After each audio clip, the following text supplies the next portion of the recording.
The magic നോവൽസിലേക്ക് ഏവർക്കും സ്വാഗതം. Kamala ഗോവിന്ദൻ്റെ സ്വർണ്ണക്കൂട് part 7. അനന്തയുടെ gate തുറക്കപ്പെട്ടു. പിച്ചള കുമിളകൾ തിളങ്ങി പിന്നോട്ട് വഴിമാറി. എക്സ് സർവീസ്മാനായ വാച്ച്മാൻ സക്കറിയ പിന്നോട്ട് നീങ്ങി നിന്നു. മധ്യവയസ്സിൻ്റെ കൗതുകം കണ്ണുകളിൽ നിറച്ച് കാറിൻ്റെ അലങ്കാരത്തിലേക്കും കാറിനുള്ളിലേക്കും പാറി വന്നു. അനന്തൻ തമ്പി ഗംഗയെ നോക്കി.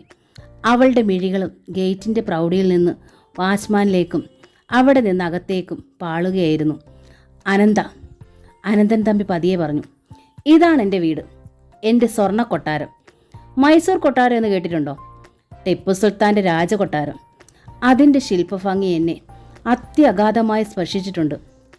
മുഴുവനായി പകർത്താനാവില്ലല്ലോ, കുറച്ചൊക്കെ പകർത്തിയിട്ടുണ്ട്, കൊട്ടാര സ്റ്റൈലിൽ തന്നെ.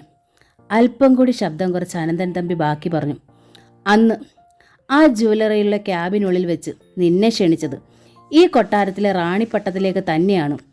പലരും കൊതിച്ച റാണിപ്പട്ടം, അത് ഞാൻ നിനക്ക് വെച്ച് നീട്ടി 100% ആത്മാർത്ഥതയോടെ. ഗംഗ മുഖം കുനിച്ചു. പക്ഷേ ഇപ്പോൾ ഈ കാർ നിന്നെയും കൊണ്ട് ഗേറ്റ് കടന്നത് ആ റാണിപ്പട്ടം തരാനല്ല. ഗൗരവസ്വരമായിരുന്നു അത്. ഗംഗ നോക്കി. കൊല്ലാൻ കഴിയാഞ്ഞിട്ടാണ്. ഉറച്ചിരുന്നു ആ സ്വരം. ഗംഗയുടെ മിഴികൾ അയാളിലേക്ക് നീണ്ടു. അനന്തൻ തമ്പി ഒരുപാട് തോന്നിയാസങ്ങൾ ചെയ്തിട്ടുണ്ട്, പലപ്പോഴും പലരോടും. മുൻപിൽ ഒന്നും തടസ്സങ്ങളാവരുത്. അനന്തൻ തമ്പിക്ക് സഹിക്കാനാവുന്നതല്ല. സിവിൽ കേസുകൾ, പെറ്റി കേസുകൾ പലതുണ്ട്. അല്പം ക്രൂവൽറ്റിയും ചെയ്തെന്ന് വരും. എന്നാൽ അതിലൊന്നുപോലും ക്രിമിനലല്ല. അനന്തൻ തമ്പിക്ക് കൊല്ലാനാവില്ല. ആവുമായിരുന്നെങ്കിൽ നിന്നെയും അവനെയും ഒറ്റയടിക്ക് കൊല്ലണമായിരുന്നു ഞാൻ. അവസരങ്ങൾ പലപ്പോഴും കൈവന്നതാണ്, അറിയാമല്ലോ. ഗംഗ അതേ നോട്ടം തന്നെ. ഇതിപ്പോൾ പറഞ്ഞത് മറ്റൊന്നിനാണ്. റാണിപ്പട്ടം കൊതിച്ചിട്ടാണെങ്കിൽ ഇപ്പോൾ ഇവിടെ ഈ ഗേറ്റിന് വെളിയിൽ നിനക്കിറങ്ങാം, ഗുഡ് ബൈ പറയാം. അതല്ല, 3 നേരത്തെ ആഹാരവും തല ചായ്ക്കാൻ ഒരിടവും മതിയെങ്കിൽ ഇരിക്കാം. സൗജന്യമായി തന്നെ നിനക്കത് ഈ കൊട്ടാരത്തിൽ നിന്ന് ലഭിച്ചിരിക്കും. ഗംഗ മിണ്ടിയില്ല, ഇറങ്ങിയതുമില്ല. കാർ അകത്തേക്ക് നീങ്ങി. ശരിയാണ് അയാൾ പറഞ്ഞതെന്ന് ഗംഗയ്ക്ക് തോന്നി. മൈസൂർ കൊട്ടാരത്തിൻ്റെ ചിത്രം കണ്ടതായി ഓർക്കുന്നു. ഏതാണ്ട് അതുപോലെ തോന്നുന്നു മുൻവശം കണ്ടിട്ട്. കൊട്ടാരത്തിന് മുമ്പിൽ ഗേറ്റ് വരെ അതിവിശാലവും ഗാംഭീര്യം തികഞ്ഞതും വിവിധ വർണ്ണങ്ങൾ കൊണ്ട് വൈവിധ്യവുമാർന്നതുമായ മനോഹരമായൊരു ഗാർഡൻ. പൂക്കളുടെ ഒരു വനം തന്നെ. അതവൾക്ക് ഏറെ ഇഷ്ടപ്പെട്ടു. മറ്റൊന്നുകൂടി അവൾ കണ്ടു. കൊട്ടാരത്തിൻ്റെ ഇടതുവശത്തായി മറ്റൊരു വീട്. ഇത്രയും ഗാംഭീര്യവും ഭംഗിയില്ലെങ്കിലും ഏതാണ്ട് തുല്യം തന്നെ. ഒരു വിളപ്പിനുള്ളിൽ 2 വീടുകൾ. ആ വീടിന് മുമ്പിൽ 2-3 കാറുകൾ ഗംഗ കണ്ടു. കൊട്ടാരത്തിന് മുമ്പിൽ ഉള്ളിലേക്ക് കയറി താഴത്തെ നിലയിൽ തന്നെ അനന്തൻ തമ്പി കാർ നിർത്തി. വിവാഹം കഴിഞ്ഞ് നവവധുവുമായി വന്നതാണ്. ഗൃഹപ്രവേശന ചടങ്ങാണിത്. പക്ഷേ വിഷമത്തോടെ അവൾ ഓർത്തു, ഇവിടെ ആരുമില്ല. ടൗൺ ഹാളിൽ ഒഴുകിപ്പരന്ന ആളും ബഹളവും ഇവിടെയില്ല. വിളക്കും താലവും വെച്ച് എതിരേൽക്കാനോ ആരതി ഒഴിയാനോ കുങ്കുമം ചാർത്തി ദീർഘസുമംഗല്യം നേരാനോ കൈ പിടിച്ച് കയറ്റാനോ ഒന്നും ആരുമില്ല. ഈ വലിയ വീട്ടിൽ അനന്തൻ തമ്പി ഒറ്റയ്ക്കാണോ? മുകളിലെ ഹാളിൽ ചെന്നതും അനന്തൻ തമ്പി വിളിച്ചു, മാഗി. ഒരു ചെറുപ്പക്കാരി ഓടി വന്നു. മിഡിയും ടോപ്പും ധരിച്ച ആംഗ്ലോ ഇന്ത്യൻ മോഡൽ സുന്ദരി. Yes sir, take her. Maggie ഗംഗയുടെ തോളിൽ പിടിച്ച് നയിച്ചു അടുത്ത മുറിയിലേക്ക്. Madam, I am Maggie, your beautician cum PA. Ganga ഒന്നും പറഞ്ഞില്ല. മാഡത്തിനൊന്ന് ഫ്രഷ് ആകണോ? വേണമെന്നോ വേണ്ടമെന്നോ ഒന്നും പറഞ്ഞില്ല. ഈ സാരി മാറ്റിക്കോളൂ, അതാണ് ഡ്രസ്സിംഗ് റൂം, അതിനപ്പുറത്ത് ബാത്റൂം. മാഗി ഗംഗയെ ഡ്രസ്സിംഗ് റൂമിലേക്ക് നയിച്ചു. താൻ ഒരു വർഷം നിന്നിരുന്ന ജൗളിക്കടയെ ഓർമ്മിപ്പിച്ചു ആ റൂം. ഭിത്തിയിൽ ഉറപ്പിച്ച വാർഡ്രോബുകൾ, നിറയെ ഹാങ്കറുകളിൽ തൂങ്ങുന്ന സാരികൾ, ഹൗസ് കോട്ടുകൾ, ചുരിദാറുകൾ എല്ലാം മാഡത്തിന് വേണ്ടി സാറ് വാങ്ങിയതാണ്. ഇഷ്ടമുള്ളതെടുത്ത് ധരിക്കാം, മാഗി പറഞ്ഞു. പട്ടിൻ്റെ ഒരു സാരി മാഗി തന്നെ എടുത്തു. അതുവരെ ഒരു ഭാരമായി ശരീരത്തിൽ കിടന്നിരുന്ന ആഭരണങ്ങൾ ഗംഗ അഴിച്ചു വെച്ചു. മന്ത്രകോടിയും. ഇളം ചൂടുവെള്ളത്തിൽ ബാത്ടബിൽ ഒരു കുളി. ഹേമാംബികയെ ഓർത്തുപോയി. കുളി കഴിഞ്ഞു വന്ന ഗംഗയുടെ സൗന്ദര്യം മാഗിയുടെ കരവിരുതിൽ മാറ്റുകൂട്ടി. പട്ടുസാരി ഉടുത്തു. വീണ്ടും കുറേ മുല്ലപ്പൂ ചൂടി. ഡൈനിങ് ഹാളിലേക്കാണ് മാഗി അവളെ നയിച്ചത്. വലിയ ഹാൾ തന്നെ കാണാവുന്ന തരത്തിൽ മിനുസമുള്ളതും ടേബിളും കസേരകളും. 4 മണിക്കുള്ള ടീയുടെ സമയമായിരുന്നു. ഗംഗ ഒരു കസേരയിലിരുന്നു. എതിരെ കസേരയിൽ 6 പേരുണ്ടായിരുന്നു. 3 പുരുഷന്മാർ, 3 സ്ത്രീകൾ. പട്ടുവേഷങ്ങളും മേക്കപ്പിൻ്റെ പൊലിമയും സ്ത്രീകൾക്ക്. വില കൂടിയ വേഷപ്രൗഢികൾ പുരുഷന്മാർക്കും. കൂട്ടത്തിൽ മധ്യവയസ്കയായ പുരുഷനും സ്ത്രീയെയും ചൂണ്ടിക്കാട്ടി മാഗി പറഞ്ഞു, മാഡം, ഇവർ സാറിൻ്റെ മമ്മിയും ഡാഡിയുമാണ്. അവർ സഹോദരങ്ങൾ. എൻ്റെ ഈശ്വര, ഗംഗ എണീറ്റ് പോയി. മമ്മിയും ഡാഡിയുമോ? ഗംഗ മേശ ചുറ്റി ചെന്നവരുടെ കാലിൽ തൊട്ട് വന്ദിച്ചു. അതൊന്നും വേണ്ട കുട്ടി. ഇരുവരും പുഞ്ചിരിച്ചു. മമ്മി അവളെ വാത്സല്യത്തോടെ തലോടി. എൻ്റെ മോൻ വെറുതെ അല്ല കുട്ടിയെ വേണമെന്ന് വാശി പിടിച്ചത്, അവർ പറഞ്ഞു. നേരത്തെ കണ്ടില്ലെങ്കിലും ടൗൺ ഹാളിലെ മണ്ഡപത്തിൽ വെച്ച് ഗംഗ ചേച്ചിയെ കണ്ടപ്പോഴേ എനിക്ക് മനസ്സിലായി എന്തുകൊണ്ടാ ഏട്ടൻ വീണുപോയതെന്ന്, മമ്മിക്കരികിലിരുന്ന് റോഷ്നി പറഞ്ഞു. അനന്തൻ തമ്പിയുടെ സഹോദരിയാണവൾ. അവൾക്കരികിലിരിക്കുന്നത് അവളുടെ ഭർത്താവ് ജോസ്. അതിനപ്പുറത്തിരിക്കുന്നത് മോഹൻ, അനന്തൻ തമ്പിയുടെ അനുജൻ. അതിനപ്പുറത്ത് മോഹന്റെ ഭാര്യ ഗീത. വിവാഹ കാര്യത്തിൽ മക്കളുടെ ഇഷ്ടമാണ് മമ്മിയുടെയും ഡാഡിയുടെ ഇഷ്ടം. അനന്തൻ തമ്പിക്ക് ഇഷ്ടപ്പെട്ട ഒരു പെൺകുട്ടിയെ കണ്ടെത്താൻ വൈകിയതുകൊണ്ട് ആദ്യ ഇളയവർ വിവാഹിതരായി. ഗംഗയ്ക്ക് അത്ഭുതം അതല്ല. ഇവരൊക്കെ ഉണ്ടായിട്ടും ആരും എന്താ പുറത്തേക്ക് തന്നെ സ്വീകരിക്കാൻ വരാതിരുന്നതും ആരതി ഒഴിയാതിരുന്നതും? ഒരുപക്ഷെ അനന്തൻ തമ്പി വിലക്കിയിട്ടുണ്ടാകാം. താൻ ഉടക്കുകയും രക്ഷപ്പെടാൻ ശ്രമിക്കുകയും ചെയ്ത സ്ഥിതിക്ക് വഴിയിൽ വെച്ച് ഇറക്കിവിടാൻ ശ്രമിച്ച ആളല്ലേ. താൻ ഇറങ്ങിപ്പോകുമെന്ന് കരുതി ആരതിക്കും വിലക്കുണ്ടായിരിക്കാം. എന്നാലും ഗംഗയ്ക്ക് സംശയം തീരുന്നില്ല. ഇവർ ഇത്രയും പേരിൽ ആരും തൻ്റെ വീട്ടിലേക്കൊന്നും വന്നില്ലല്ലോ. വിവാഹത്തിന് മുമ്പ് ഒരു വിവാഹ ഉടമ്പടിയെങ്കിലും ഉണ്ടാക്കിയില്ലല്ലോ. എന്താ അങ്ങനെ? അങ്ങനെ ഒന്ന് ചെയ്തിരുന്നെങ്കിൽ തീർച്ചയായും തൻ്റെ അമ്മ കേസ് കൊടുക്കുകയോ കോടതിയിൽ വരികയോ ചെയ്യുമായിരുന്നില്ല. എന്താ ഇവർ ആരും വരാതിരുന്നത്? ചോദിക്കണമെന്ന് ഗംഗയുടെ അന്തരംഗം ഉത്കടമായി കൊതിച്ചു. എങ്കിലും അവൾ അത് തൽക്കാലം അടക്കി. ചോദിക്കാം, സമയമുണ്ടല്ലോ. അവൾ മമ്മിക്കരികിൽ തന്നെ ഇരുന്നു. ആശ്വാസത്തോടെ അവൾ ഓർക്കുകയായിരുന്നു, അനന്തൻ തമ്പി ഒറ്റയ്ക്കല്ല. അമ്മയുണ്ട്, അച്ഛനുണ്ട്, കൂടപ്പിറപ്പുകളുണ്ട്. അനന്തൻ തമ്പി ഒഴിച്ചാൽ എല്ലാവരും സ്നേഹമുള്ളവർ. ഈ സ്നേഹമുള്ളവരുടെ നടുവിലേക്കാണല്ലോ താൻ വന്നുപെട്ടത്. വലിയൊരു ഭാരം നെഞ്ചിൽ നിന്ന് നീക്കിയതുപോലെ ഒരു പരിചാരിക വന്ന് ആഹാരം വിളമ്പി. 4 മണി ചായയ്ക്കൊപ്പം ഉള്ള ചെറിയ വിഭവങ്ങൾ. ഹേമാംബിക മേനോൻ പരിചയപ്പെടുത്തിയ ചില ഡിഷുകൾ ഓർമ്മ വന്നു. മിക്കവയുടെയും പേര് മറന്നു. ഇനി പഠിക്കണം. കഴിക്കേ കുട്ടി, മമ്മി സ്നേഹത്തോടെ പറഞ്ഞു. എന്തെങ്കിലും കഴിക്കൂ. അവർ പ്ലേറ്റുകൾ നീക്കി വെച്ചു. മോൾ ഒന്നിലും തൊട്ടതേയില്ലല്ലോ. തമ്പിയെ കാത്തിരിക്കണ്ട. കഴിക്കാൻ മാത്രം ഒരു സമയനിഷ്ഠയില്ലാത്തവനാണവൻ. മോള് കഴിച്ചോളൂ, ഡാഡിയാണ് പറഞ്ഞത്. ഒന്നും കഴിച്ചില്ലെങ്കിലും ഗംഗയ്ക്ക് വയർ നിറഞ്ഞു. സ്നേഹമുള്ള മുഖങ്ങൾ ഈ കൊട്ടാരത്തിലുണ്ടല്ലോ. അവൾ തൊട്ടും കുറിച്ചും ഇരുന്നു. ജോസും മോഹനും ഗംഗയെ കണ്ടിരുന്നതല്ലാതെ സംസാരിച്ചില്ല. ഗീതയും ഡൈനിങ് ടേബിളിൽ നിന്ന് പിരിയുമ്പോൾ മമ്മി ഗംഗയുടെ താടിയിൽ പിടിച്ച് വാത്സല്യത്തോടെ പറഞ്ഞു, ഞങ്ങൾ ആ സെക്ടറിലേക്ക് മോളെ ക്ഷണിക്കുന്നു, വരണം. സെക്ടറോ? ഗംഗയ്ക്ക് മനസ്സിലായില്ല. മാഗിയാണ് വിശദീകരിച്ചത്. ഈ കൊട്ടാരത്തിൽ അനന്തൻ തമ്പി മാത്രമാണ് താമസിക്കുന്നത്. മമ്മിയും ഡാഡിയും സഹോദരങ്ങളും തൊട്ടപ്പുറത്തുള്ള വീട്ടിൽ. അനന്തൻ തമ്പി അങ്ങോട്ട് പോകാറില്ല. കഴിയുന്നതും അവർ ഇങ്ങോട്ടും വരാറുമില്ല. സംസാരം ഫോണിലൂടെയും ഇന്റർകോമിലൂടെയും. ഇന്ന് വിവാഹം പ്രമാണിച്ച് പ്രത്യേകം ക്ഷണിച്ചതുകൊണ്ടാണ് എല്ലാവരും ഇവിടെ എത്തിയതും ഗംഗയോടൊപ്പം ആഹാരം കഴിച്ചതും. വിചിത്രം, ഒരു വീടോ ഇത്? അച്ഛനും അമ്മയും മക്കളുമോ ഇത്? ഗംഗയ്ക്കെല്ലാം അവിശ്വസനീയതമായി തോന്നി. അന്യരെ പോലെ 2 കുടുംബങ്ങളിൽ കഴിയുന്നു. പക്ഷേ അനന്തൻ തമ്പി ഒഴിച്ച് മറ്റുള്ളവരെല്ലാം ഒരുമിച്ച് താമസിക്കുന്നു. അപ്പോൾ കുഴപ്പക്കാരൻ അനന്തൻ തമ്പി മാത്രമാണ്. ഗംഗ ഓർത്തു. സഹോദരനും സഹോദരിയും മമ്മിയും ഡാഡിയും ഒക്കെ ഉണ്ടായിട്ടും ആരെയും ഒരിക്കൽ പോലും ജൗളിക്കടയിലോ ജ്വല്ലറിയിലോ കണ്ടിട്ടില്ലല്ലോ. ആരെക്കുറിച്ചോ ആരും പറയുന്നതും കേട്ടിട്ടില്ല. ഇയാൾ എല്ലാവരെയും തട്ടിമാറ്റി സ്വയംഭരണം നടത്തുകയാവും. ഏക ഛത്രാധിപതി. അങ്ങനെയുള്ളവരുമുണ്ട്. അച്ഛൻ്റെ കയ്യിൽ നിന്ന് ഭരണം കൈയേൽക്കുമ്പോൾ പണം തലയ്ക്ക് മത്ത് പിടിപ്പിക്കുന്ന ചിലരുണ്ട്. അയാൾ അതിലൊന്നിലായിരിക്കാം. രാത്രി ഭക്ഷണത്തിനും അനന്തൻ തമ്പി വന്നില്ല. മമ്മിയോ ഡാഡിയോ ആരുമില്ല. Dining room നിശബ്ദം. മാഗി ഗംഗയെ അങ്ങോട്ട് നയിച്ചു. ആഹാരം കണ്ടപ്പോൾ ഓക്കാനിക്കാനാണ് ഗംഗയ്ക്ക് തോന്നിയത്. അത്രയ്ക്ക് മടുപ്പ്. അവൾ എഴുന്നേറ്റ് പോന്നു. റൂമിൽ തിരിച്ചു വരുമ്പോൾ മാഗി വീണ്ടും മുന്നിൽ. ഒന്നുകൂടി മേൽ കഴുകണോ മാഡം? വേണ്ട, സാർ റൂമിലുണ്ട്, മാഡം ചെല്ലാൻ പറഞ്ഞു. ഗംഗയൊന്ന് നടുങ്ങി. സാറിൻ്റെ റൂമിലേക്ക് ചെല്ലാൻ? രാത്രിയാണിന്ന്, വിവാഹദിനവും, ആദ്യ രാത്രി. പക്ഷേ ഈ കൊട്ടാരത്തിലെ റാണിയാകാൻ ഇനി മോഹിക്കേണ്ടെന്നല്ലേ പറഞ്ഞത്? 3 നേരത്തെ ആഹാരവും തല ചായ്ക്കാനിടവും സൗജന്യം.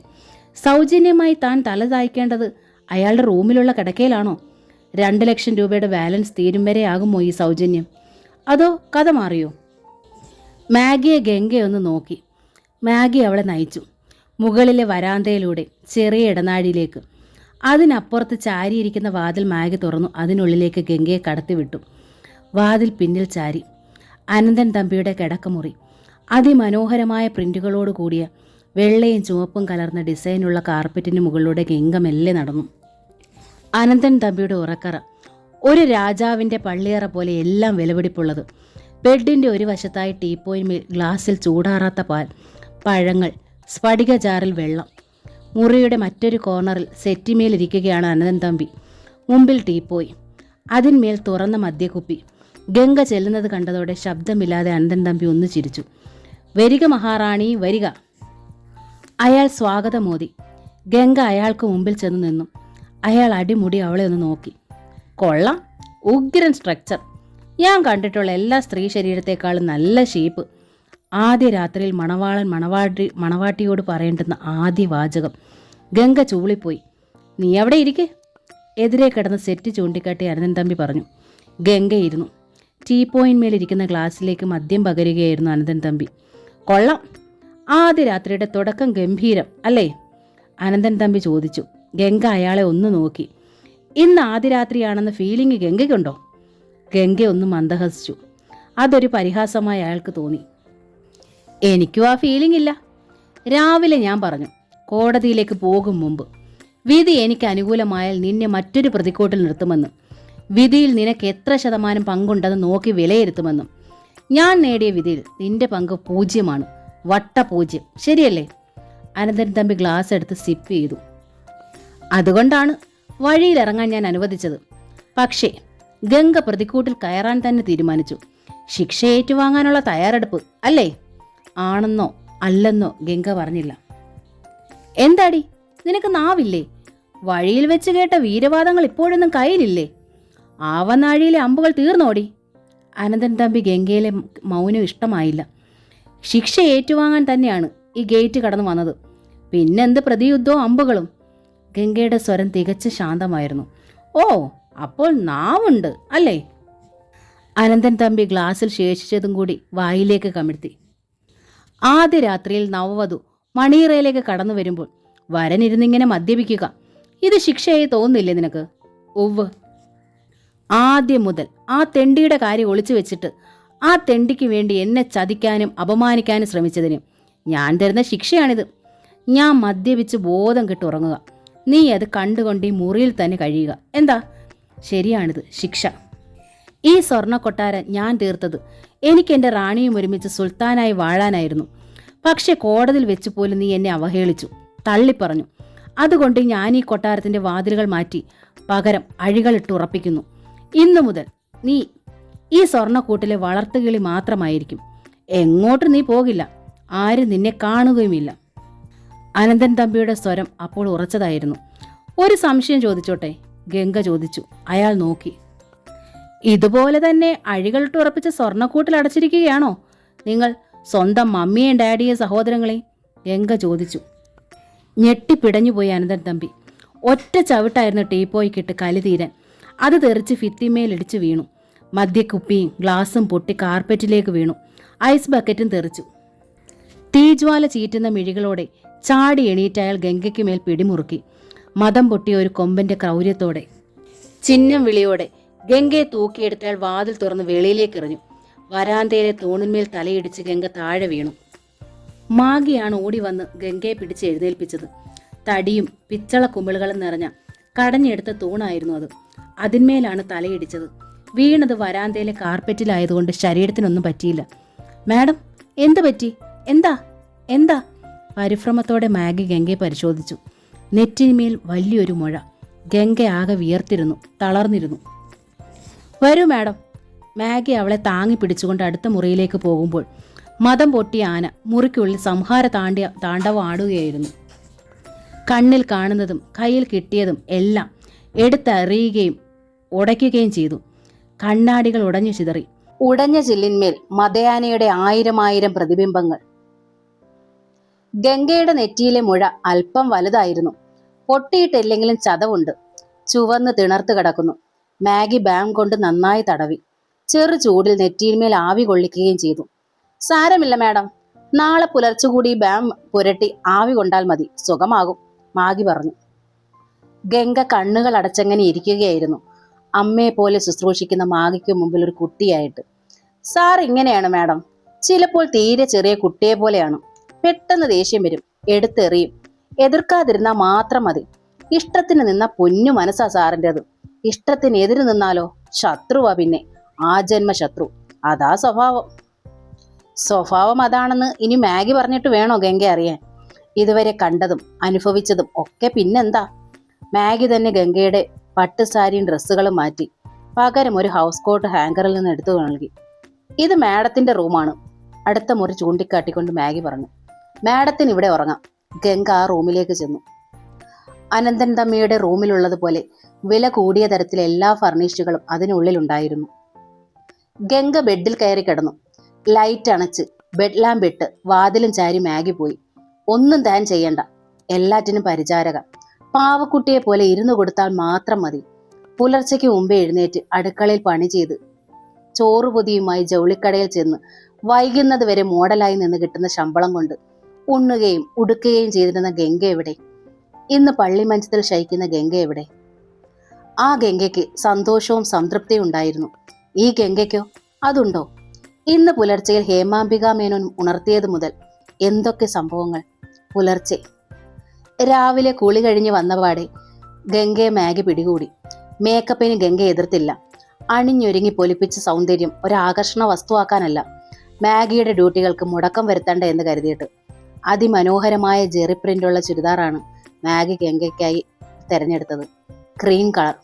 മാഡത്തിന് ഇത് നന്നായി മാച്ച് ചെയ്യും. ഗംഗ അത് ധരിച്ചു. സാർ ഡൈനിങ് റൂമിൽ എത്തിയിട്ടുണ്ട്. മാഡം കഴിക്കണില്ലേ? മാഗി ചോദിച്ചു. അവൾ മൂളി. ഡൈനിങ് റൂമിലേക്ക് ചെന്നു. അവൾ കണ്ടു, കുളിച്ച് ഭംഗിയായി വേഷം ധരിച്ചിരിക്കുന്നു അനന്തൻ തമ്പി. പുറത്തു പോകുന്ന വേഷം, ബ്രൗൺ നിറത്തിൽ പാൻസും ക്രീം കളർ കതർ സിൽക്ക് ഷർട്ടും. ഓ, തന്റെ ചുരിദാറും ക്രീമാണല്ലോ. ഹാവൂ, എന്തൊരു മാച്ചിങ്. ഗംഗ പരിഹാസത്തോടെ ഓർത്തുപോയി. അനന്തൻ തമ്പിക്കരികെ തന്നെ അടുത്ത കസേരയിൽ ഗംഗയിരുന്നു. ഭാര്യയും ഭർത്താവുമല്ലേ, യുവമിഥുനങ്ങൾ. ഇന്നലെ രാത്രിയിലെ താണ്ഡവ നൃത്തം മാഗി അറിഞ്ഞു. അവളുടെ കയ്യിൽ അത് ഭദ്രമായിരിക്കും. പക്ഷേ പണിക്കാരുടെ ഇടയിൽ അത് പാട്ടാക്കണ്ട. ബ്രേക്ക്ഫാസ്റ്റ് വിളമ്പുന്ന മോളിയെ ബോധ്യപ്പെടുത്താൻ എന്ന വണ്ണം ഗംഗ അയാളോട് അല്പം കൂടി ചേർന്നിരുന്നതായി ഭാവിച്ചു. അനന്തൻ തമ്പി അറിഞ്ഞതായേ ഭാവിച്ചില്ല. ഗംഗയുടെ പ്ലേറ്റിൽ ചപ്പാത്തിയും പരിപ്പുകറിയും മുട്ട പുഴുങ്ങിയതും വിളമ്പി. നല്ല മയമുള്ള ചപ്പാത്തി. ഗംഗയ്ക്ക് ഇഷ്ടപ്പെട്ടു. ചപ്പാത്തിയിലേക്ക് കൈവെക്കുകയായിരുന്നു അവൾ. എനിക്കിത് വേണ്ട. പെട്ടെന്ന് അനന്തൻ തമ്പിയുടെ ദേഷ്യസ്വരം. ഇഡലിയും ചട്നിയും ടൊമാറ്റോ ചള്ളാസും മതി. മോളി അകത്തേക്കോടി. ഗംഗ ചപ്പാത്തിൽ നിന്ന് കൈ പിൻവലിച്ചു. ഒരാൾ കഴിക്കാതെ ദേഷ്യത്തിൽ അടുത്തിരിക്കുമ്പോൾ എങ്ങനെ കഴിക്കാൻ കഴിയും? വിശപ്പുണ്ടെങ്കിലും. ഇഡലിയും ചട്നിയും ഒക്കെ വരുന്നത് വരെ കാത്തിരിക്കാം. പണത്തിന്റെ ഹുങ്കല്ലേ, എന്തുമാകാമെന്ന ഭാവം. ശമ്പളത്തിനാകെ നിർത്തിയിട്ടുണ്ട്. അവരങ്ങ് ചെയ്യട്ടെ എന്ന മട്ട്. You look so beautiful. Ananthan Thampi ഗംഗയെ നോക്കി നേരിയ പുഞ്ചിരിയോടെ. ഈ കോസ്റ്റ്യൂം അസലായിരിക്കുന്നു. ഗംഗ തെല്ലമ്പരപ്പിൽ മുഖമുയർത്തി നോക്കി. സത്യത്തിൽ ഈ കടുത്ത മേക്കപ്പിനേക്കാൾ എനിക്കിഷ്ടം മുമ്പത്തെ ആ നാച്ചുറാലിറ്റിയാണ്. പരിഹാസമാണോ? അതെ, പരിഹാസം തന്നെ. നെറ്റിമേൽ നീലിച്ച പാട്, ചന്ദ്രബിംബത്തിലുള്ള നേരിയ കളങ്കം പോലെ. വീണ്ടും പരിഹാസം തന്നെയല്ലേ? ചന്ദ്രബിംബത്തിലെ കളങ്കം പോലും. മോളി ഇഡ്ലിയും തക്കാളി ചള്ളാസും ചട്നിയും ഒക്കെ കൊണ്ടുവന്ന് ചൂടോടെ. നിശബ്ദനായിരുന്ന അനന്തൻ തമ്പി അത് കഴിക്കാൻ തുടങ്ങി. എന്താ, ഗംഗയുടെ വിശപ്പ് തീർന്നോ? അനങ്ങാതിരുന്ന അവളെ നോക്കിയാണ് ചോദ്യം. അവൾ മുഖം കുനിച്ചു. മിണ്ടാതിരുന്ന് തോൽപ്പിക്കാനാണോ ഭാവം? തികച്ചും സൗമ്യമായിരുന്നു അയാളുടെ സ്വരം. ഇത്രയും സൗമ്യമായ ഈ സ്വരം ഇതിനു മുമ്പ് ഗംഗ കേട്ടിരിക്കുന്നത് അന്ന് അനന്ത ജ്വല്ലറിക്കുള്ളിൽ വെച്ചാണ്. ഇന്നലെ കണ്ട ആളല്ലല്ലോ ഇന്ന്. വല്ലാത്തൊരു മാറ്റം. എന്തു പറ്റി? വാക്ക് പറഞ്ഞത് നമ്മൾ തമ്മിലാണ്. വാക്ക് തെറ്റിച്ച് നീയും. അതിനുള്ള ശിക്ഷ നീ അനുഭവിച്ചുകൊണ്ടേയിരിക്കുന്നു. Then everything is okay. എന്റെ മനസ്സ് ഇപ്പോൾ ശാന്തവും സ്വച്ഛവുമാണ്. സ്വച്ഛമായ പ്രതലത്തിൽ ഏത് ചിത്രവും കോറിയിടാം. വ്യക്തമായി പതിയും മായാതെ. വരയ്ക്കേണ്ടുന്ന ചിത്രം ഏതെന്ന് നീ തീരുമാനിക്കുക. ഒരവസരം കൂടി തന്നാലോ? ഞാൻ അങ്ങനെ അങ്ങ് ആലോചിക്കുകയാണ്. അനന്തൻ തമ്പി എഴുന്നേറ്റ് കൈ തുടച്ചു. പിന്നെ മുറിവിട്ടിറങ്ങിപ്പോയി. ഈ മനുഷ്യൻ ഇതാര്? മുമ്പ് കണ്ടിരുന്ന ജെന്റിൽമാൻ. അതിനുശേഷം താൻ കണ്ട, തനിക്കു മുമ്പിൽ ഓരോ തവണയും ഓരോ വേഷം കെട്ടിയാടുന്ന അനന്തൻ തമ്പിമാർ ആരൊക്കെയാണ്? മോളി ഒരു മെനു കാർഡുമായി എത്തി. മാഡം, ലഞ്ചിനുള്ള മെനു മാർക്ക് ചെയ്ത് തന്നോളൂ. കാർഡ് വാങ്ങി നോക്കുക പോലും ചെയ്യാതെ അവൾ പറഞ്ഞു. എന്തെങ്കിലും മതി. സാർ ടിക്ക് ചെയ്തിരിക്കുന്നത് മതിയോ? ഗംഗ മോളിയെ നോക്കി പറഞ്ഞു. സാർ ലഞ്ചിനുണ്ടാകുമോ? ഉവ്വ് മാഡം. മോളി ഒന്ന് പുഞ്ചിരിച്ചു. പെട്ടെന്ന് ഗംഗയ്ക്ക് ചമ്മൽ തോന്നി. ഭർത്താവിന്റെ കാര്യങ്ങൾ അറിയാൻ അടുക്കളക്കാരിയോട് ചോദിക്കുന്നു. പറ്റില്ല, ഇനി പറ്റില്ല, ഇങ്ങനെ പോയാൽ പറ്റില്ല. അടുക്കളക്കാരികൾ തന്നെ നോക്കി ചിരിക്കരുത്, അതിനിടയാക്കരുത്. ഗംഗ എഴുന്നേറ്റ് കൈ കഴുകി തുടച്ചു. ഇനി എന്ത്, വെറുതെ ഇരിക്കാനോ? എത്ര നേരം? ഗംഗ അടുത്ത് കണ്ട റൂമിലേക്ക് കടന്നു. ലൈബ്രറിയാണ്, ഒരുപാട് പുസ്തകങ്ങൾ, കൂടുതൽ ഇംഗ്ലീഷ്. പക്ഷെ വായിക്കാൻ തോന്നിയതേയില്ല ഒന്നും തന്നെ. പല മുറികളിലൂടെയും ഗംഗ നടന്നു. ഒരുപാട് മുറികൾ. കയറിയതിൽ തന്നെയാണോ വീണ്ടും കയറിയെന്ന് ശങ്കിച്ചു. 8-10 കുടുംബങ്ങൾക്ക് ഒരുമിച്ച് ഇവിടെ കഴിയാം, അത്രയ്ക്ക് സൗകര്യങ്ങളുണ്ട്. ഗംഗ വരാന്തയിലേക്ക് ഇറങ്ങി നിന്നു. ചിത്രപ്പണികൾ കൊത്തിയ തൂണുകൾ, അതിന്മേൽ ചാരി നിന്ന് ഗാർഡന്റെ ഭംഗി ആസ്വദിച്ചു. അപ്പോഴാണ് ശ്രദ്ധിച്ചത്, അപ്പുറത്തെ വീട് ഗാംഭീര്യത്തോടെ തല ഉയർത്തി നിൽക്കുന്നു. അങ്ങോട്ടൊന്ന് പോയാലോ? കുറച്ച് മനുഷ്യരെ കാണാമല്ലോ. ഗംഗ സ്റ്റെയർ കേസ് ഇറങ്ങി. മാഗി ഓടി വന്നു. എവിടെ പോകുന്നു മാഡം? അപ്പുറത്തെ വീട്ടിൽ, മമ്മിയുടെ അടുത്തേക്ക്. ഇവിടെ നിന്ന് വിളിക്കാമല്ലോ മാഡം? പോരാ, എനിക്ക് കാണണം. ഞാനും കൂടെ വരാം മാഡം. വേണ്ട, ഞാൻ തനിയെ പോയിക്കോളാം. തെല്ല് കർക്കശമായി അങ്ങനെ തന്നെ പറഞ്ഞ് ഗംഗ നടന്നു. കൊട്ടാരത്തിലെ റാണിയല്ലെന്ന് അനന്തൻ തമ്പി പറഞ്ഞു. പക്ഷേ എന്നെ എങ്ങോട്ടും പോകാൻ അനുവദിക്കാതെ കള്ളം പറഞ്ഞ് ബലമായി താലി കെട്ടിയതല്ലേ. ഇനി ഭാര്യയില്ലെന്ന് അയാൾ പറഞ്ഞാൽ അല്ലാതാവുമോ? ഈ ലോകത്താരെങ്കിലും പറഞ്ഞാൽ അല്ലാതാകുമോ? ആവില്ല. ആ കണക്കിന് ഈ കൊട്ടാരത്തിലെ റാണി താൻ തന്നെയല്ലേ. തന്റെ വാക്ക് ഈ ശമ്പളക്കാരെ അനുസരിച്ചേ മതിയാകൂ. മാഗി വിഷണ്ണയായി നിൽക്കുന്നത് കണ്ടപ്പോൾ ഗംഗയ്ക്ക് ഗൂഢമായൊരു തൃപ്തി തോന്നി. ഗംഗ ഗാർഡന് നടുവിലെ നടപ്പാതയിലൂടെ പൂക്കളുടെ ഹൃദ്യമായ സുഗന്ധവും മനോഹാരിതയും ആസ്വദിച്ചുകൊണ്ട് അടുത്ത വീടിന് മുമ്പിലെത്തി. റോസ് വില്ല, വീടിന്റെ മുമ്പിലുള്ള പേര്. ഒരു ക്രിസ്ത്യൻ ചുവയില്ല ഈ പേരിൽ. ഗംഗ ബെല്ലടിച്ചു. അല്ല, ഇതാര്? എന്റെ ഗംഗ മോളോ? അത്യന്തം വാത്സല്യത്തോടെയാണ് മമ്മി വാതിൽ തുറന്ന് ഗംഗയെ സ്വീകരിച്ചത്. മോൻ പോയോ? ഉവ്, അവൾ പറഞ്ഞു. എന്റെ മോള് വാ, മമ്മി നിന്നെ ശരിക്കൊന്ന് കാണട്ടെ. മമ്മി അവളെ അകത്തേക്ക് കൂട്ടിക്കൊണ്ടുപോയി. ഇരിക്കും മോളെ. ഹാളിലെ സെറ്റിയിൽ അവളെ ഇരുത്തി. ഗംഗ അറിഞ്ഞു ശീതീകരിച്ച മുറിയാണെന്ന്. സരസേ, മമ്മി ഒരു സൈഡിലേക്ക് നോക്കി വിളിച്ചു. Fresh pineapple juice, B cook. ഇപ്പൊ കൊണ്ടുവരാം മാഡം. അകത്തു നിന്ന് സരസ എന്ന പണിക്കാരിയുടെ ശബ്ദം. റോഷിനി, ഗീത, മമ്മി ഉറക്കെ വിളിച്ചു. കമോൺ, ഇതാരാ വന്നേന്ന് നോക്ക്. ഉത്സാഹവതിയായിരുന്നു മമ്മി. റോഷ്നിയും ഗീതയും മുകളിൽ നിന്ന് ഇറങ്ങി വന്നു. പട്ടിന്റെ ചുരിദാറാണ് ഇരുവരുടെയും വേഷം. ഇരുവരും ഗംഗയ്ക്കരികിലിരുന്നു. എന്തു പറ്റി? ഗംഗേച്ചിയുടെ നെറ്റിയിൽ ഒരു പാട്, റോഷ്നി ചോദിച്ചു. അത് രാവിലെ ഒന്ന് വീണു, കാല് തട്ടി. പുതിയ വീടും പുതിയ അന്തരീക്ഷമല്ലേ, അതാ. ഗംഗ സമർത്ഥമായി പറഞ്ഞു ചിരിക്കാൻ ശ്രമിച്ചു. അപ്പോൾ തട്ടാനും വീഴാനും തുടങ്ങിയല്ലേ? ഗീത ചോദിച്ചു. ആ ചോദ്യത്തിൽ തെല്ല് പരിഹാസമുണ്ടെന്ന് ഗംഗയ്ക്ക് മനസ്സിലായി. അവൾ മമ്മിയെ തിരിഞ്ഞു നോക്കി പറഞ്ഞു. ഞാൻ കരുതിയത് മമ്മിയും ഡാഡിയും നിങ്ങൾ ആരും എന്നെ അംഗീകരിക്കില്ലെന്നാ. അതെന്താ മോളെ? മമ്മി അവളെ തലോടി. മോളെ അംഗീകരിക്കാതിരിക്കാൻ ആർക്കാ കഴിയുക? അല്ല, നിങ്ങൾ ആരും എന്നെ കാണാനോ കാര്യങ്ങൾ തീരുമാനിക്കാനോ എന്റെ വീട്ടിൽ വന്നില്ലല്ലോ. ഒക്കെ മോന്റെ ഇഷ്ടം, അവന്റെ തീരുമാനം ഞങ്ങൾക്ക് പൊന്നിഷ്ടം. മാമിക്കപ്പോൾ ഒരു ദേഷ്യവും പരിഭവവും എന്നോടില്ല. എന്തിന്? ഡാഡിയും പിന്നെ ജോസും മോഹനും ഒക്കെ എവിടെ? ഓഫീസിൽ പോയോ? എല്ലാരും ഇവിടെ ഉണ്ടല്ലോ. അതെന്താ അവർ ഇവിടെ ഇരിക്കുന്നത്? ഓഫീസുകളിലേക്കൊന്നും പോകുന്നില്ല എന്ന് ചോദിക്കാൻ അവൾക്ക് തോന്നി. ചോദിച്ചില്ല. പക്ഷെ ആ ചോദ്യം ബുദ്ധിമതിയായ മമ്മി മനസ്സിലാക്കി. അവരൊന്ന് പുഞ്ചിരിച്ചു. ഡാഡി ഇനി കഷ്ടപ്പെട്ടത് മതിയെന്നാണ് തമ്പി പറയുന്നത്. പിന്നെ ജോസും മോഹനും, അവർ കുട്ടികളല്ലേ. ചുമതല ഏൽപ്പിക്കാറായോ? പതിയെ അവരെല്ലാം ഏറ്റെടുത്തോളും മോളെ, സമയമായിട്ടില്ല, അതാ. ഗംഗ പുഞ്ചിരിച്ചു. ഗീതയെ റോഷ്നി ആ പുഞ്ചിരി ഏറ്റെടുത്തു. അല്ല, ഗംഗേച്ചി ഒന്ന് പറഞ്ഞാൽ ഒരു പക്ഷേ ചെറിയ ചുമതലകളൊക്കെ ഇപ്പോഴേ തമ്പിയേട്ടൻ മോഹനേട്ടനെയും ജോസിനെ ഏൽപ്പിക്കാതിരിക്കുവോ? മിണ്ടാതിരി ഗീതെ, റോഷ്നി ശാസിച്ചു. 3.25 നാഴിക ആയുസുള്ള അല്പപ്രാണിക്ക് എന്ത് ചെയ്യാൻ കഴിയും? വെറുതെ ഒന്ന് പെടയ്ക്കാനല്ലാതെ. റോഷ്നി, മമ്മി ശാസനയോടെ വിളിച്ചു. എന്താ അത്? മോളെ വിഷമിപ്പിക്കാൻ അതും ഇതും പറയുന്നത്? ഹേയ്, ഞാനൊരു തമാശ കാച്ചിയതല്ലേ മമ്മി. റോഷ്നി ചിരിക്കാൻ യത്നിച്ചു. ഗംഗേച്ചിയുടെ വിൽപ്പവർ ഒന്ന് ടെസ്റ്റ് ചെയ്യാമെന്ന് വെച്ചു. അസൂയ പാടില്ല, നിന്നെ കൊണ്ട് കൊള്ളാഞ്ഞിട്ടല്ലേ. വിൽപ്പവർ ടെസ്റ്റ് ചെയ്യുന്നു. മമ്മി വീണ്ടും ഗംഗയെ തഴുകി. ഗംഗ പുഞ്ചിരിയോടെ എഴുന്നേറ്റു. മോളെ പോവാണോ? ഇരിക്കേ. സരസേ, ജ്യൂസ് എവിടെ? മമ്മി ഉറക്കെ വിളിച്ചു. ഇതാ എത്തി മാഡം. സരസ 4 ബെൽജിയം ഗ്ലാസുകളിൽ ഐസിട്ട ഫ്രഷ് പൈനാപ്പിൾ ജ്യൂസ് കൊണ്ടുവന്നു. ഗംഗ അതിലൊന്നെടുത്തു. സ്ട്രോയിലൂടെ ജ്യൂസ് കുടിച്ചു. ഗംഗ പോകാൻ ഇറങ്ങുമ്പോൾ മൂവരും പറഞ്ഞു, ഇനിയും വരണം. കണ്ട് കൊതി തീർന്നിട്ടില്ല മോളെ, മമ്മി പറഞ്ഞു. മമ്മി അങ്ങോട്ട് വരൂ. വരാല്ലോ. എന്നാലും മോൾ ഇങ്ങോട്ട് വരുന്നത് എനിക്കിഷ്ടം. ദിവസവും വരണം. ഗംഗ പോന്നു. പോരുമ്പോൾ അവൾ കരുതി, അനന്തൻ തമ്പി അവർക്കുമിടയിൽ എന്തോ ഒരു മറയുണ്ട്. വ്യക്തമാകാത്ത ഒന്ന്. എന്താണത്? ഉച്ചയ്ക്ക് ഊണ് സമയത്താണ് ഗംഗ അനന്തൻ തമ്പിയെ കാണുന്നത്. ഗംഗയെ കണ്ടപാടെ അത്യന്തം ഗൗരവത്തിൽ അയാൾ ചോദിച്ചു, റോസ് വില്ലയിൽ പോയിരുന്നു അല്ലേ? ഉവ്. എന്തിന്? മമ്മിയെ കാണാൻ.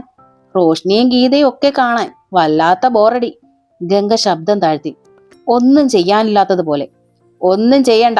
കർക്കശ സ്വരം. ബോറടിക്കുന്നെങ്കിൽ ഇവിടെ TV ഉണ്ട്, VCR ഉണ്ട്, CD പ്ലെയർ ഉണ്ട്. പ്ലേ ചെയ്ത് കാണുക. പെയിന്റിങ്ങോ അങ്ങനെ വല്ലതും വശമുണ്ടോ പറയേ. അതിന് വേണ്ടുന്നതൊക്കെ വാങ്ങിത്തരാം. പക്ഷേ മേലാൽ റോസ് വില്ലയിൽ പോകണ്ട. എനിക്കിഷ്ടമല്ല.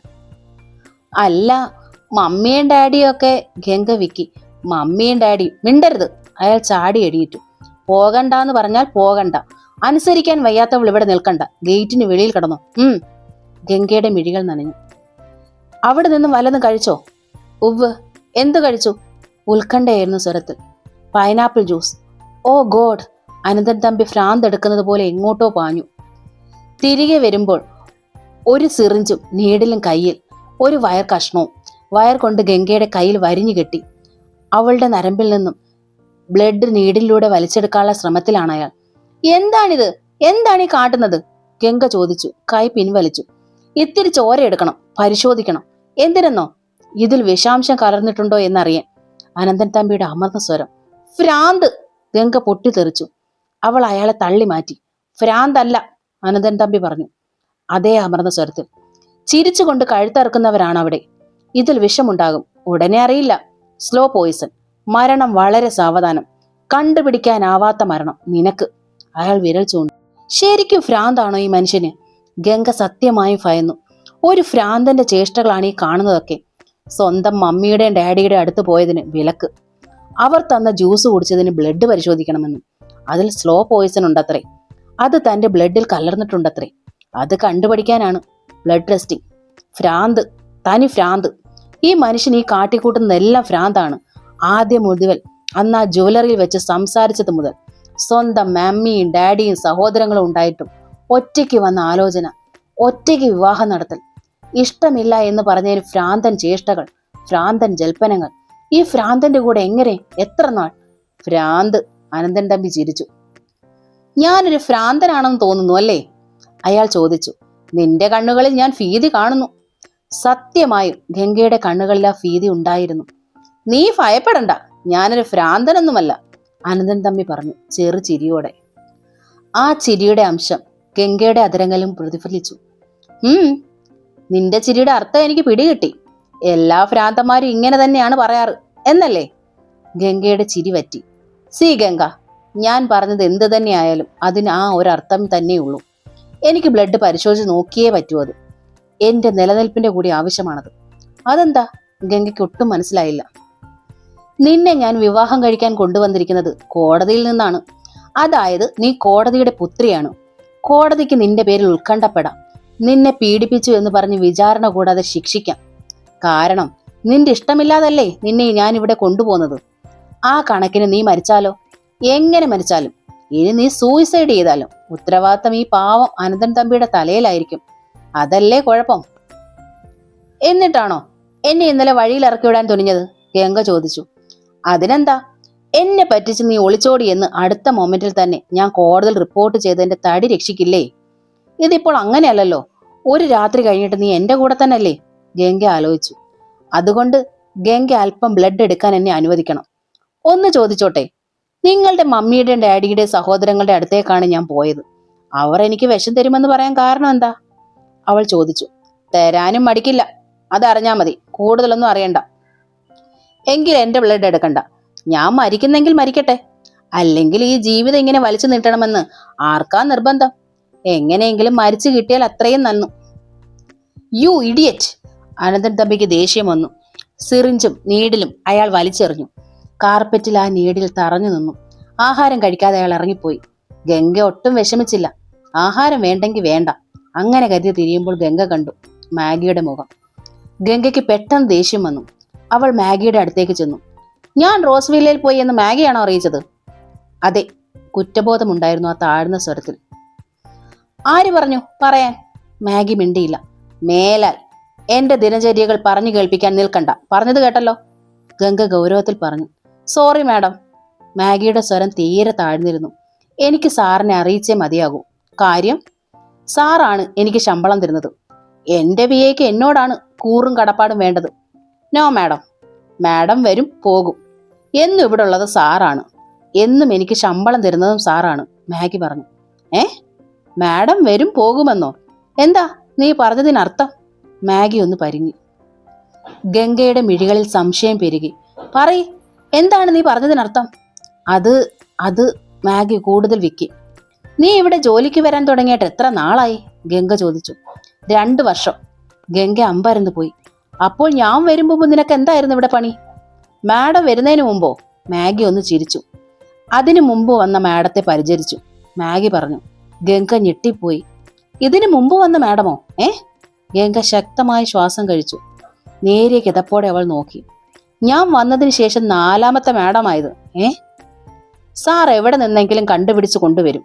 2-3 മാസം കഴിയുമ്പോൾ അവർ പോവും. അടുത്ത ആൾ വരും. 3 പേര് വന്നു. കഴിഞ്ഞ 1 വർഷമായിട്ട് ആരും വന്നില്ല. ഞാൻ വെറുതെ ഒന്നും ചെയ്യാതെ ശമ്പളം വാങ്ങുകയായിരുന്നു. ഞാൻ വല്ലാതെ ഭയപ്പെട്ടിരുന്നു, പണിയില്ലാത്തതിനാൽ എന്നെ പറഞ്ഞു വിടുമോ എന്ന്. മാഗി സങ്കടത്തോടെയാണ് പറഞ്ഞത്. ഈ പണി പോയാൽ ഭർത്താവും കുട്ടികളും പട്ടിണിയാകും മാഡം. നിനക്ക് ഭർത്താവും കുട്ടികളും ഉണ്ടോ? ഗംഗ അമ്പരന്നു. ഒവ്. എന്നിട്ടാണോ നീ ഇവിടെ തന്നെ താമസിക്കുന്നത്? ഇവിടെ തന്നെ താമസിക്കണമെന്നായിരുന്നു ജോലി തരുമ്പോൾ എഗ്രിമെന്റ്. 2 ആഴ്ച കൂടുമ്പോൾ ഒരിക്കൽ വീട്ടിൽ പോകാം. സുഖമായി കഴിഞ്ഞിരുന്നൊരു കുടുംബമാണ് എന്റേത്. ഒരു ആക്സിഡന്റിൽ പെട്ട് തളർന്ന് കിടപ്പിലായിപ്പോയി അദ്ദേഹം. അതാണ് ഞാൻ പണിക്കിറങ്ങിയത്. രോഗിയായ ഭർത്താവ്, കുട്ടികൾ, ഇതുകൊണ്ട് എന്താവാൻ? ഒരു സർക്കാർ ജീവനക്കാരനായ ക്ലാർക്കിന് കിട്ടുന്ന ശമ്പളം എനിക്ക് തരുന്നുണ്ട് മാഡം. കഷ്ടിച്ചൊരു വിധം കഴിയാം. ഈ പണി പോയാൽ പട്ടിണി തന്നെ, അല്ലാതെ വഴിയൊന്നുമില്ല. കമല ഗോവിന്ദൻ്റെ സ്വർണ്ണക്കോട് എന്ന നോവലിൻ്റെ ഈ ഭാഗം ഇവിടെ പൂർണ്ണമാവുകയാണ്. ഈ നോവൽ നിങ്ങൾക്ക് ഇഷ്ടമായെങ്കിൽ പ്ലീസ് ഒന്ന് സബ്സ്ക്രൈബ് ചെയ്യണേ. താങ്ക്